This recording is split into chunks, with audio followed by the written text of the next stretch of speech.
Bonjour à tous, bienvenue sur Mathessa, ma chaîne de maths pour dédramatiser. Au programme aujourd'hui une leçon très importante pour les experts.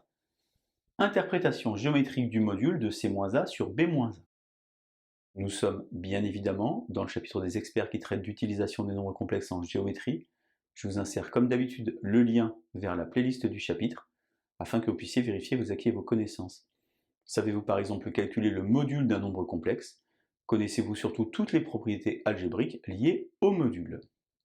On a donc ici, et c'est très important, le plan complexe qui est muni d'un rond, un repère orthonormal direct, que j'ai appelé OUV et non pas OIJ, car à la fois le petit i et le petit j ont déjà des significations dans grand C. On a alors une propriété fondamentale, caractéristique d'une certaine situation. On a 4 points ABCD d'affixes respectives A, B, C, D, et on a donc des égalités de modules pour commencer. La première, qui dit que le module de C- est égal au module de A-C, car deux nombres complexes opposés ont le même module, mais le module c'est surtout une distance, une longueur. Ça veut donc dire ici que je vais avoir AC et ici AB. Eh bien, puisque le module du quotient, c'est le quotient des modules, je peux alors écrire ici que je vais avoir AC sur AB. J'ai alors une caractérisation très importante de la notion de médiatrice d'un segment. A appartient à la médiatrice de BC, si et seulement si, d'après mon énoncé, le module de C-A sur B-A est donc égal, d'après ce que je viens de dire, à AC sur AB, mais surtout est égal à 1. En d'autres termes, le point A ici est équidistant des extrémités du segment BC. Un petit exemple déjà pour comprendre de quoi on parle, on a donc ici 3 points du plan complexe, A, B, C, avec leurs affixes respectives, montrer que le triangle ABC est donc isocèle en A. On va donc évaluer, comme dans l'énoncé, C-A sur B-A. Attention à ne pas oublier les parenthèses, 1 plus 6i moins parenthèse 2 plus 3i pour le numérateur, et enfin ici B, 5 plus 2i moins entre parenthèses 2 plus 3i. Je vais donc ici réduire, je vais donc avoir moins 1 plus 3i, et ici 3 moins i. Je vais donc calculer le module de moins 1 plus 3i sur 3 moins i. Et une remarque très importante que j'ai notée ici en rouge pour vous, il est inutile de mettre sous forme algébrique. On va s'occasionner des calculs totalement inutiles. On va donc simplement dire que c'est égal au module de moins 1 plus 3i sur le module de 3 moins i. Vous remarquez ici que partie réelle et partie imaginaire sont distribuées. Ça veut dire finalement que les deux nombres complexes ici ont le même module. On a évidemment racine de 10 pour le numérateur, racine de 10 pour le dénominateur, c'est-à-dire 1. On a finalement que AC sur AB est égal à 1, c'est-à-dire que AC est égal à AB, et donc ABC est donc un triangle qui est isocèle en A. Je vous insère sur la partie droite de l'image la situation graphique, et vous vous rendez compte évidemment que le triangle est bien isocèle en A. Retenez bien ceci, inutile de mettre sous forme algébrique quand on a un quotient, on calcule le module du haut et le module du bas. C'est maintenant à vous de jouer, je vous propose comme d'habitude de mettre la vidéo en pause, 2 exercices préparés pour vous sur la partie droite du tableau, et on se retrouve évidemment juste après pour la correction. Allez, un brouillon à crayon, et c'est parti.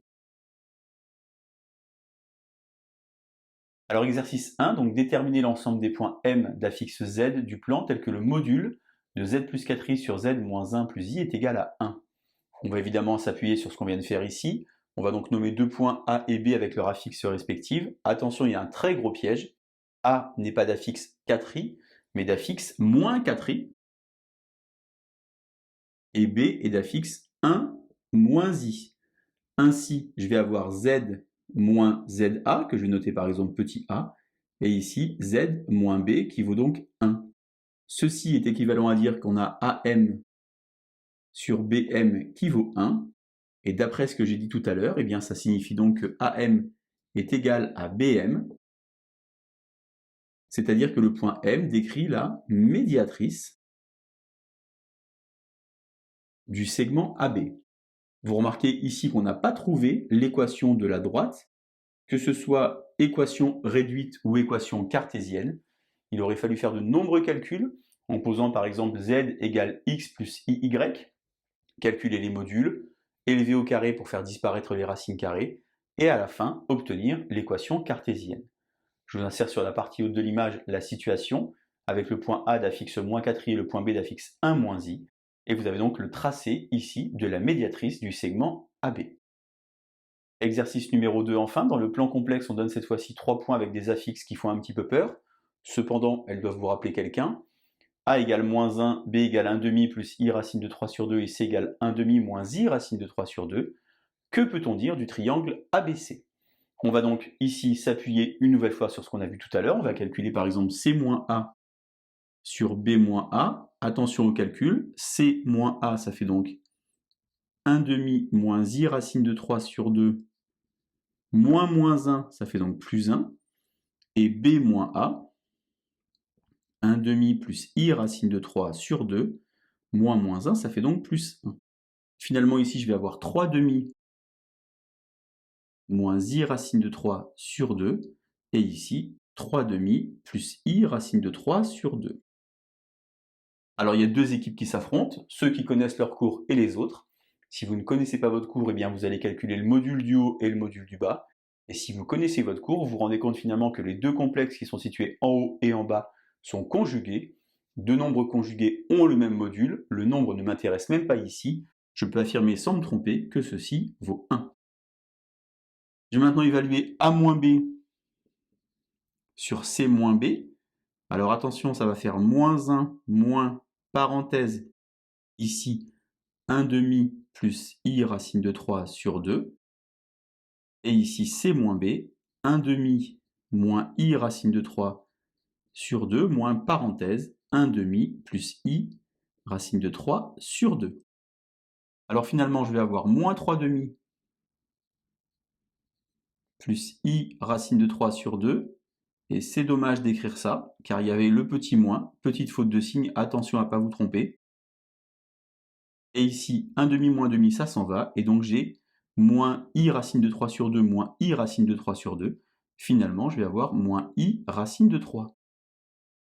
Alors ça fait un petit peu peur, on va pouvoir très simplement calculer ce nombre.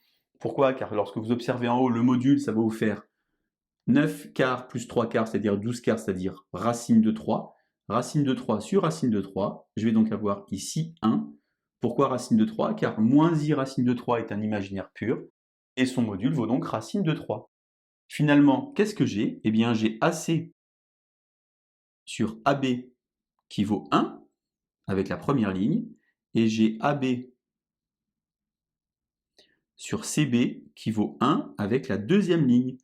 Et finalement, j'ai AC égale AB égale CB. Le triangle ABC est donc, cette fois-ci, non pas isocèle, mais mieux que ça, il est équilatéral. Je vous insère évidemment l'image de la situation. J'ai donc placé le point A, le point B et le point C, et vous observez naturellement un triangle équilatéral avec des valeurs que vous devez certainement reconnaître, peut-être une petite connaissance du nombre J, je vous insère le lien vers la vidéo si vous voulez vous entraîner, car ceci ressemble à J, attention ce n'est pas J, ceci par exemple est l'opposé de J bar, et ceci est l'opposé de J. Interprétation géométrique du module de C- sur B-, c'est très technique mais c'est très important. Vous allez pouvoir évidemment enchaîner avec interprétation géométrique de l'argument de C- sur B-A. Je vous laisse vous entraîner et je vous dis à bientôt sur Mathessa. Bonne journée.